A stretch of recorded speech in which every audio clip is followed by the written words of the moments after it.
Hi, Canuck Capture. I'm Damina, the co-CEO of Surrey in Advance, an alliance in long-haul, low-sec, and high-sec. I'm also the co-host of the Canuck Capture Chronicle. It's a weekly show about EVE Online news, every Tuesday at 2015 Eastern Time Zone. In the second episode, I talked about the history of Amarr, but if you are like me and don't know much about them, that's a bit complicated to understand everything. Why do they have empress? What is the role of the heir? How can I be an empress? No, I'm joking about the last one, but you understand, right? So we're gonna get into their political structure to really understand their actions.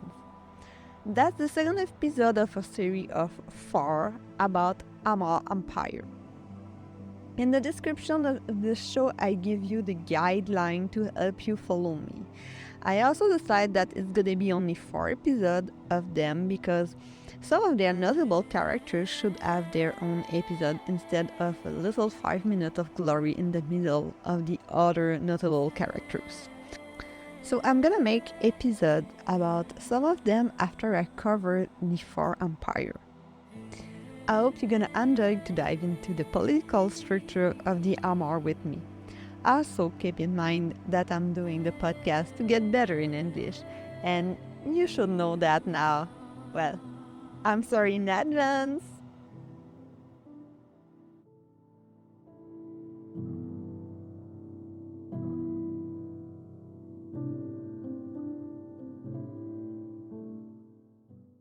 The Amarr Empire is a feudal technocratic monarchy which can be best described as a single state made up of 5 vassal kingdoms governed by princes, known as the Amarr Heirs, who submit to the central authority of the Amarr Empire. Beneath the heirs sit the feudal lords known as the holders, who rule as the Duke and the Barons of various planets, moons, space stations, colonies, continents, and other holdings. The Emperor. The Amarr Emperor has numerous roles within the Amarr Covenant. He is both sovereign of the Amarr state and leader of the Amarr religion. Primary among his duties is that of enforcer of the scriptures, the holy laws of the empire. He also holds tremendous sway over the creation and issuance of the new law. Such decrees can be widespread and sweeping or extremely limited in scope. As the emperor speaks with the voice of God, he may countermand the scripture when necessary, as well as emphasize those that reinforce his position. The emperor is technically the highest court of the empire as well, able to overturn any ruling set forth by the lower courts of heirs. In the past he held open court, but this practice became untenable as the empire grew.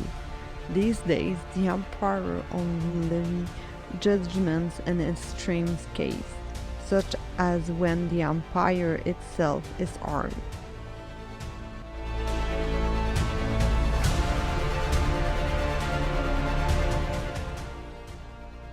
In theory, the emperor's rule is absolute. In practice, it typically only has influence when personally present. Instead, he relies on a number of officials, vassals, and governmental bodies to carry out his order. While the emperor can make decisions that run counter to the wishes of his underling, he does so at risk. An emperor must carefully balance the wishes of a number of rival factions so that none undermine his rule. When the emperor dies, his successor is chosen from the heirs of 5 royal families. The families undergo a ritual known as the succession trials, with the winner cutting himself off from his family when crowned. The loser all must commit ritual suicide, a ceremony known as the shuttle sin. In theory, this prevents the losers from challenging the new emperor's rule.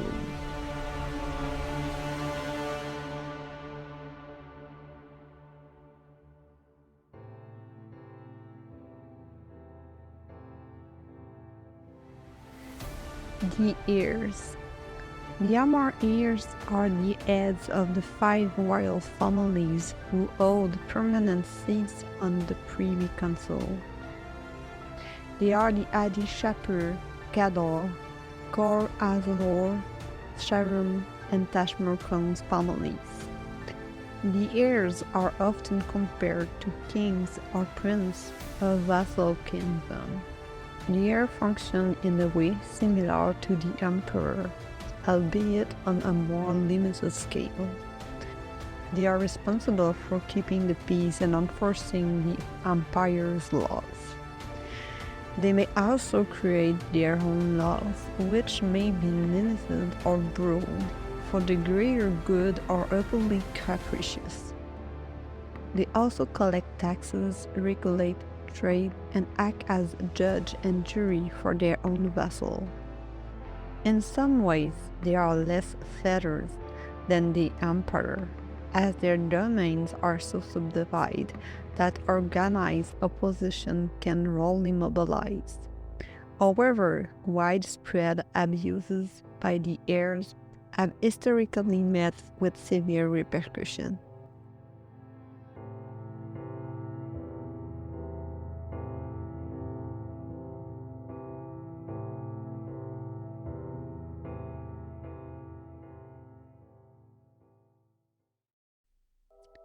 Privy Council.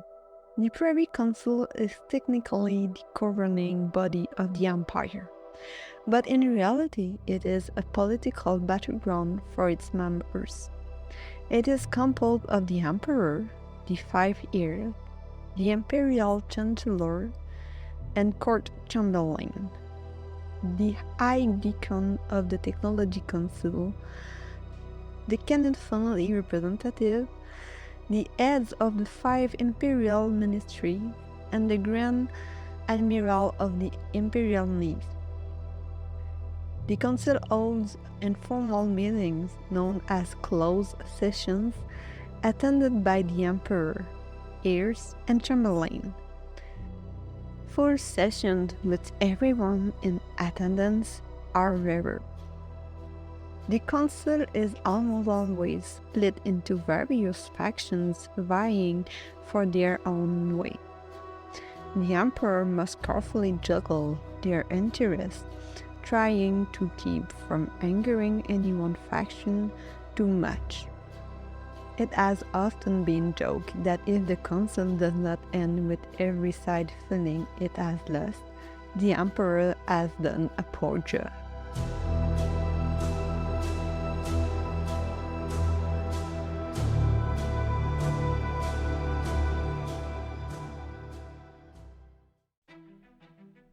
Orders. The older class makes up the diverse Byzantine hierarchy that sits below the heirs. Much as the heirs are lesser emperors, the older are lesser heirs. They possess many of the same powers, albeit restrict to their own spheres of influence. However, the majority of elders are far more hands-on in their role than the heirs and are personally responsible for more mundane tasks. There are 3 basic tiers of elder, though these are rough approximations and may vary from region to region or even system to system.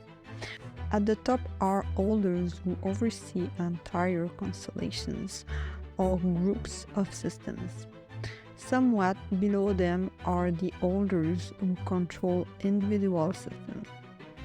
Last are planetary elders, who, despite their name, may only own a single continent, city, or even space station. Of course, not all domains are made equal. The holder of a rich, populous city may be better off than one who holds 3 desolate planets in the dead end of Aridia.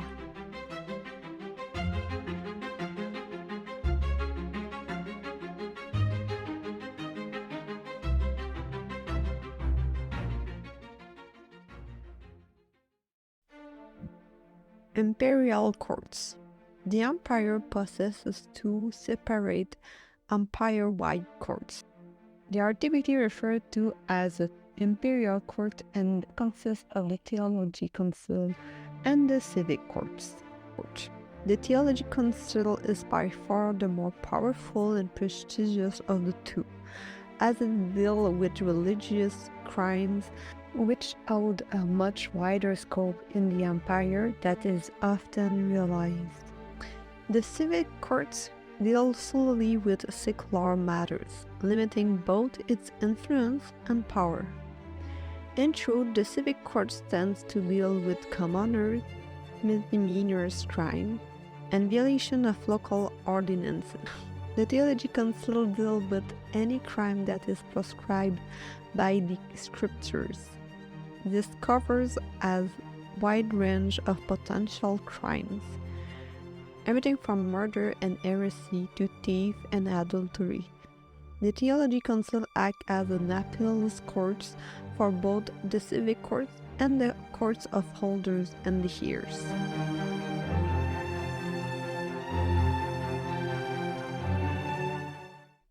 Imperial Offices. The 2 imperial offices are often referred to as the left and right ends of the emperor. The 2 offices are often conflated and tend to step on each other's toes in pursuit of powers. When one is ascendant, the other is often weakened as a result. Currently, the post of Imperial Chancellor is the more powerful of the 2. Held by Heirs Corazor, the office of the Imperial Chancellor administrates the vast bureaucracy of the empire by being the overseer of a majority of the Imperial Ministry. It additionally acts as the penultimate law enforcer in the empire, answering only to the emperor himself. The court chamberlain is the emperor's primary advisor and confidant. He speaks with the full authority of the emperor, and when the emperor is absent, is considered to be of equal importance. The court chamberlain thus functions, in many cases, as a surrogate for the emperor, essentially allowing the emperor to exercise his authority in 2 places at one time.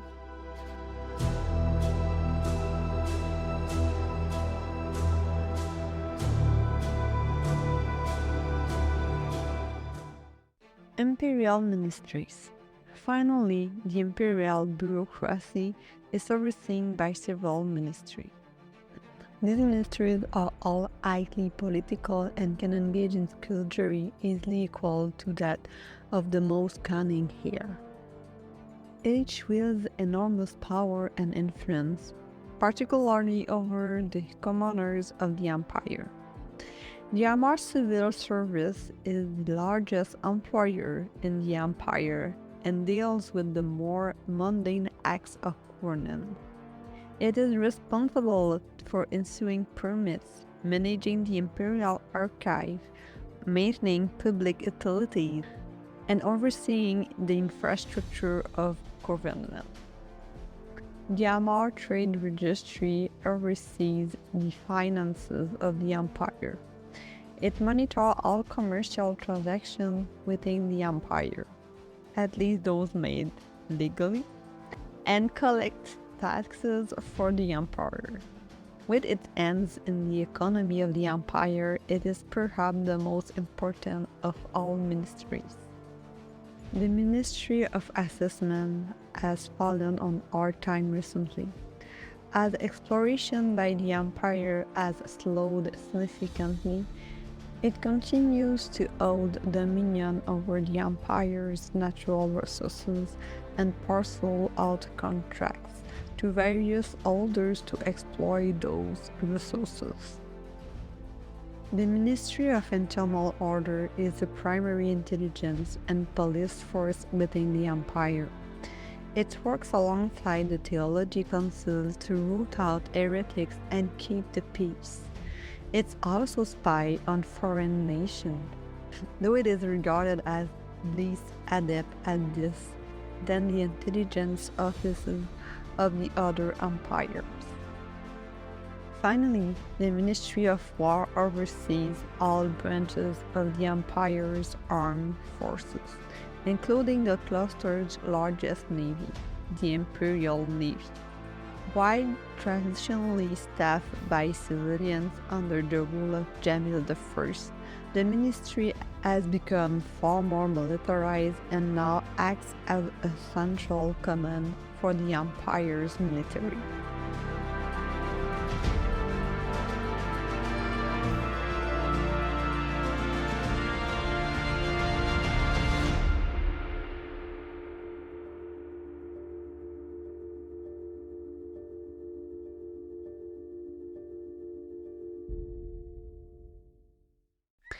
That was interesting. Now we know that the emperor can be at two places at the same time. And we also understand why Jamil I was dead and brought back from the dead. What we don't understand yet is why it is a grave sin to have cloned her. I feel we're gonna learn more about that in the next episode with the religion and culture. I hope you enjoy it and see you next week, Canucks and friends.